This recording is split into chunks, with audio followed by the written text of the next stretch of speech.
Repare que temos essa magistratura especial ainda, os tribunos da plebe. Opa, olha aí, um cargo político para a plebe, exatamente. Faz parte da primeira conquista política dos plebeus, tá? Eles vão se retirar de Roma. Porque depois da proclamação da República, a coisa para todos, a plebe percebe que não é bem assim, entendeu? Que o patriciado continua realmente monopolizando os direitos de cidadania. Então o plebeu diz, bom, nós trabalhamos, nós pagamos impostos, nós vamos ao exército, nós vamos para a guerra, e que nós não temos nenhum direito, nem sequer ninguém que nos defenda. Aí então o patriciado diz, tudo bem, não precisa abandonar a cidade, vamos lá organizar aí pelo menos alguém, uma função que os defenda. Os tribunos da plebe, 494 a.C., primeira conquista política da plebe na República Romana, tá ok? E era assim que funcionava, então, o Senado como órgão máximo da República, tá? E os magistrados nessas suas todas funções política, militar, religiosa, tributária, jurídica. E também nós temos as assembleias, não é? Que os romanos chamariam de comícios, não é? O que é que acontece? Os comícios ou assembleias, como eu dizia, né, foram variando ao longo do tempo na história de Roma. A primeira assembleia a gente já viu qual foi, do tempo da monarquia, a Assembleia Curial, a Assembleia das Cúrias. Com o tempo, durante esses 500 anos da República, a Assembleia Curial vai acabar restrita aos assuntos religiosos, elegendo o supremo sacerdote da religião romana, não é? Que era a mesma religião grega, a gente sabe, só mudava o nome dos deuses, não é? Então, a Assembleia Curial vai eleger o Pontífice Máximo, não é? Que era o cargo de supremo comandante da religião romana. Aí apareceu a Assembleia Tribal. A Assembleia Tribal que vai acabar com o desenrolar da República Romana, cuidando dos assuntos dos tributos. Ou seja, era a Assembleia Tribal que vai eleger os questores, não é? Passado o tempo da República, né, são 500 anos, minha gente, então a Assembleia Centurial, Assembleia Militar, tá certo? Ela vai acabar se consolidando como uma das mais importantes ao longo da República, mas que também vai acabar tendo suas prerrogativas, não é, seus direitos restringidos, porque aparecerá uma outra Assembleia, minha gente. Sabe qual? A Assembleia da Plebe, olha só, e cujas decisões, mais uma conquista da plebe, não é? A Assembleia da Plebe. E mais importante ainda é dizer que as decisões da Assembleia da Plebe são os chamados plebiscitos. A plebe cita, a plebe diz, a plebe fala. Entendeu, minha gente? Aí você diz, Hugo, então quer dizer que a República Romana vai ficar aí mais ou menos equiparada a uma democracia? Porque olha só, a Assembleia da Plebe toma as decisões todas e tal, vai ser uma grande conquista da plebe, não é? Não, não é. Você jamais poderá dizer isso. A República Romana nunca passou de uma oligarquia, governo de poucos. O que vai acontecer, minha gente, agora o capítulo mais importante desse momento da República Romana, desses 500 anos de guerras, exatamente essa expansão territorial. O que vai acontecer é que ao longo dessa expansão territorial, você vai ter uma nova sociedade romana se configurando, tá? Lá quando a gente chegar no século I a.C., olha só o desenho da sociedade romana. Patrícios, que nunca vão perder o poder, vão apenas ter que reparti-lo, dividi-lo com quem? Olha só, uma parcela da plebe que enriqueceu. E enriqueceu muito. São os chamados homens novos, ou cavaleiros, ou classe equestre, os novos ricos, não é? Fruto dessa expansão territorial romana, fruto do aprofundamento do comércio, enfim, daquela coisa toda, né, de produtos vindo de todos os territórios, e o comércio vai realmente explodir na Península Itálica, e aquela parcela da plebe que já trabalhava com comércio e artesanato enriquece tremendamente, não é? São os novos ricos, ou homens novos ou cavaleiros, ok? E aí, a grande maioria da plebe, esta vai empobrecer. é a plebe camponesa que não tem como concorrer com esses produtos vindos das conquistas, porque são produtos oriundos de grandes latifúndios, que é uma redundância, né? Grandes latifúndios, imensos latifúndios, enfim, latifúndios, grandes propriedades, etc., né? Que são grandes propriedades agrícolas que vão se formando nessas conquistas, nessas províncias, lotadas de escravos. Então esses produtos afluem para a Itália, para Roma, não é? E acabará arruinando esses plebeus camponeses. Sabe o que é que vai acontecer, minha gente? Um êxodo rural, não é? Essa plebe urbana empobrecida, né, que veio do campo, são chamados proletários, o proletariado urbano. Sabe por quê? Porque a única riqueza que eles vão dispor é de seus filhos. Como assim? Que coisa romântica, meus filhos são minha riqueza. Não, é no sentido real. Esse pessoal está tão miserável, tão pobre, que eles pegam os seus filhos e vendem como escravos. Você diz, mas que crueldade. Não, pelo menos assim, esses indivíduos, né, eles teriam um teto e uma refeição garantida. Olha só que grau de miséria e de empobrecimento que chega a essa plebe. Tá? É essa plebe que vai ser a massa de manobra lá mais adiante na história da política do pão e circo. Tá certo? Eles não teriam, não é, grandes importâncias econômicas, mas eles têm sim a importância política, devido àquelas conquistas sociais e políticas da plebe. A plebe, ao longo desses séculos também, foi arrancando do patriciado, não é? Os direitos de cidadania, como eu já falei, os tribunos da plebe, a Assembleia da Plebe e o plebiscito. Nós tivemos também a Lei das 12 Tábuas, que são as primeiras leis escritas de Roma. Tá certo? Nós temos a lei que aboliu a escravidão por dívidas dentro de um conjunto de leis, das leis licínias, não é? Enfim, a plebe conquistou os direitos de cidadania. Conquistou, então, uma importância política ao longo da República, não é? O que é que acontece, porém? Eles, a grande maioria dos plebeus, se arruinaram economicamente, foram para a cidade, é o êxodo rural, não é? Uma migração para a cidade. E aí vão constituir essa massa de desocupados que são um problema. São um problema porque eles são romanos, eles têm poder de voto, não é? Apesar de não ter poder econômico. Então é por isso que o governo de Roma não poderá lhe dar as costas. E aí é onde vai entrar a história da política do pão e circo. Tá bom? Aí você vai me permitir um parêntese. Hugo, eu poderia referenciar essa política do pão e circo com a política do Bolsa Família, atual do Brasil, no sentido de dizer que o Bolsa Família é assistencialismo, que nem era lá no caso da Roma Antiga o pão e circo. Não. O Bolsa Família não é assistencialismo. O Bolsa Família é eficaz. Assistencialismo não elimina a pobreza. O Bolsa Família elimina a pobreza, tá? O Brasil retirou da miséria algo em torno do equivalente à população do Canadá. 40 milhões de pessoas da linha de pobreza. O Brasil saiu do mapa da fome da ONU. Tá ok, minha gente? Então, se você quiser fazer alguma comparação entre pão e circo com o Bolsa Família, só se for nesse sentido, de dizer que o pão e circo, ele perpetuava a condição de pobreza desse povo. Por quê? Porque é uma política assistencialista. Já o Bolsa Família não, ele é uma política social eficaz, reconhecida mundialmente. Ok, minha gente? Cuidado, então, com as observações, não é? Muito bem. Ao longo desse processo de expansão, a gente está percebendo, né? Muita coisa na sociedade romana mudou. E principalmente você vai ter um imenso afluxo de escravos. Repare então na nova pirâmide da sociedade romana a partir dessas conquistas, dessa expansão territorial. Os patrícios, os cavaleiros ou homens novos, que é a plebe enriquecida, não é? A massa da plebe, né, que empobrece, que são os proletários, tá certo? Vindos do campo, o êxodo rural, e olha a imensa multidão de escravos. A grande maioria da população romana agora vai ser essa população de escravos, tá?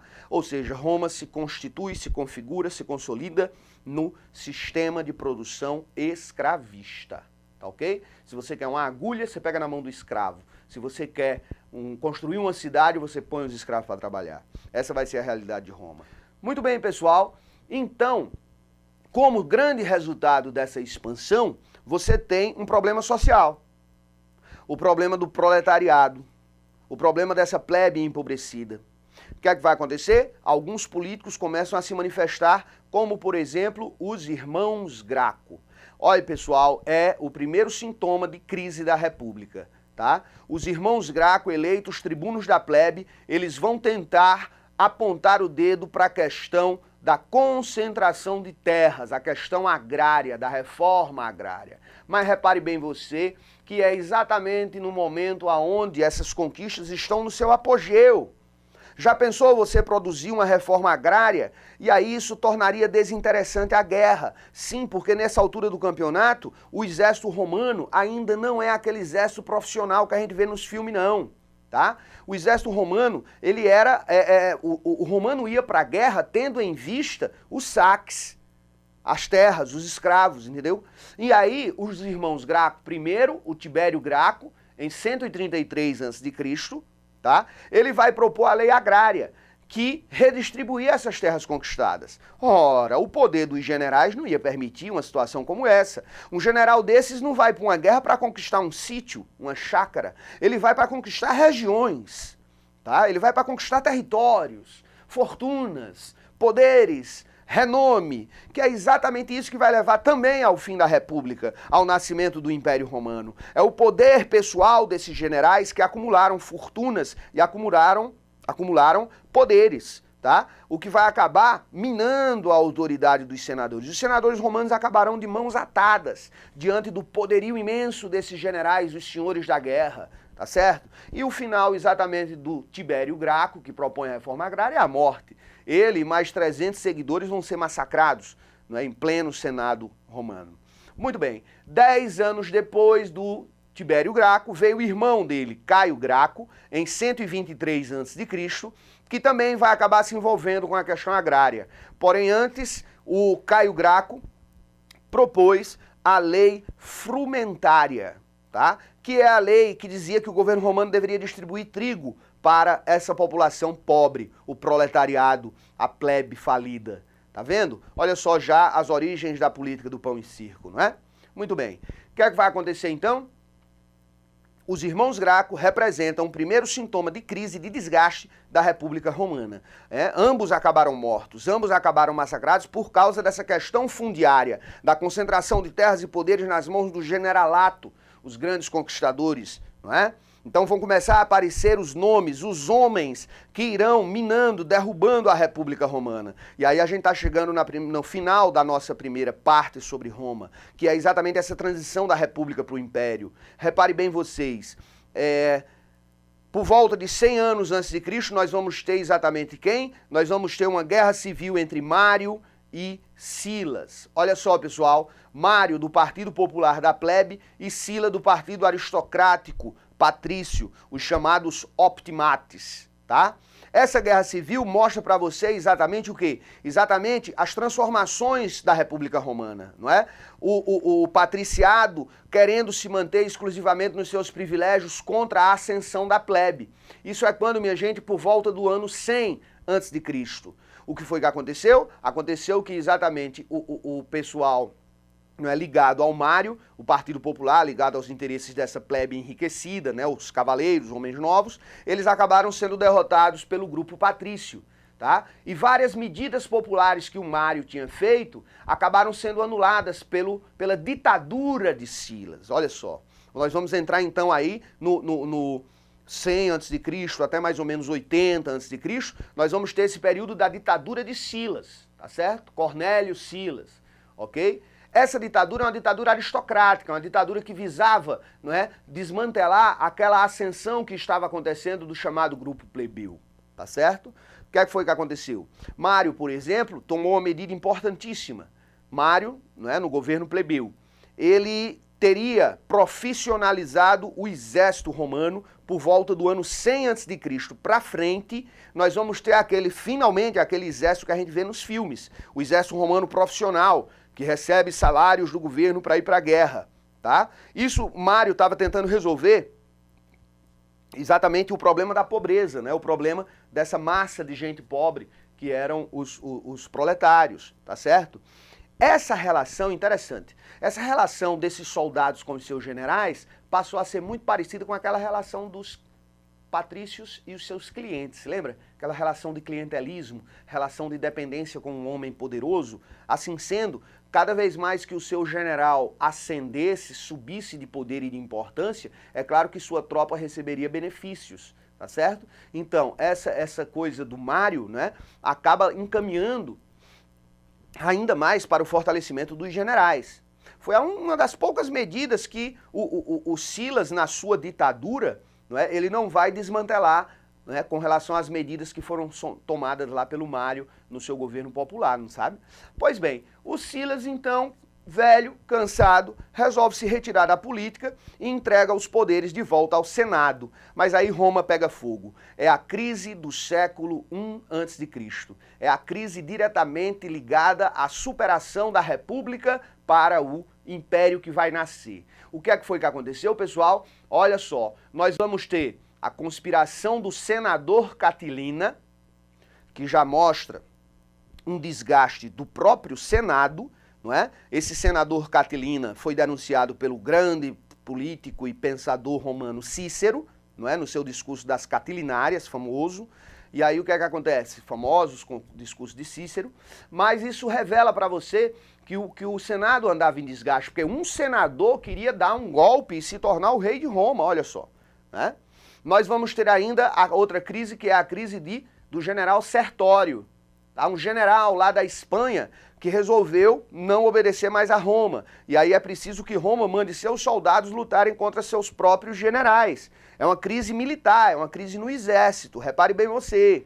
E aí, fechando esse momento de grave crise, você vai ter o quê, minha gente? A revolta de Espartaco.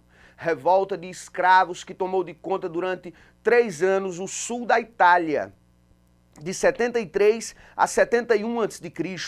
Veja só vocês, não é? Uma situação de crise no Senado, no exército e nos escravos. Ou seja, a base da República Romana, daquilo que a República Romana vinha se configurando. Quer dizer, Roma está pegando fogo. É aí nesse momento em que se destaca o primeiro triunvirato. Tá bom? O que é que vai acontecer? Os 3 generais que vocês estão vendo aí, Júlio César, Pompeu e Crasso, acabarão repartindo o poder em Roma. Tá? Olha só o Senado se rendendo ao poder dos generais. O que é que acontece, porém? Crasso partiu para uma aventura de uma guerra para as bandas do Império Persa, para as bandas do Oriente, e lá mesmo ele se danou. Lá mesmo ele ficou e foi derrotado e massacrado e não teve mais notícia de Crasso. Resultado, o poder ficou entre Pompeu e Júlio César. Olha só o que é que vai acontecer. Pompeu acabará derrotado por Júlio César em mais uma guerra civil, minha gente. Quer dizer, desde Mário e Silas, você já tem agora outro momento de guerra civil, Pompeu contra Júlio César.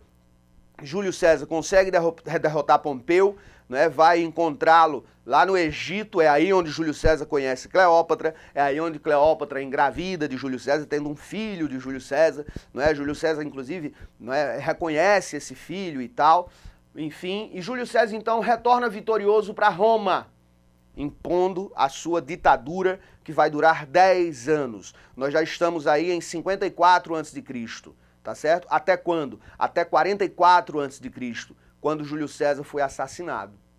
Assassinado por quê? Por senadores patrícios. Aquela velha história da ascensão da plebe e a reação dos patrícios contra essa situação. Ou seja, os patrícios querendo manter a ferro e fogo o controle sobre o poder de Roma, não é? Através do Senado, entendeu? Mas não resolveu muita história não, porque com o assassinato de Júlio César foi pior para os senadores. Aí foi que se formou o segundo triunvirato que vocês estão vendo aí. Otávio, Marco Antônio e Lépido.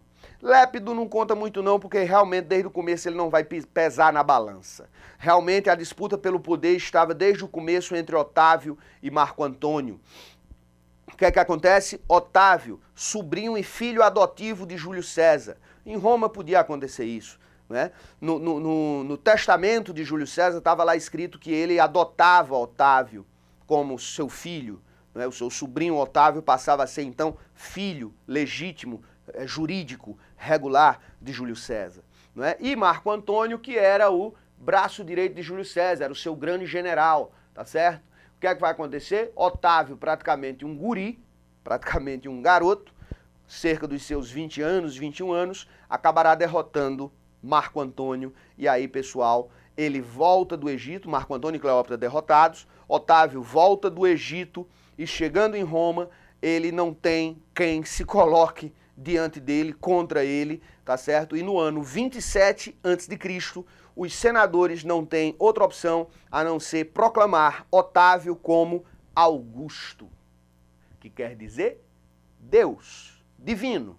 E aí, pessoal, começa o Império Romano, que são, né, será o tema, não é, do nosso próximo encontro. Ok, minha gente? Um grande abraço, vamos lá com firmeza, acreditando no trabalho, acreditando na nossa rotina, que nós vamos chegar lá. Valeu? Abração.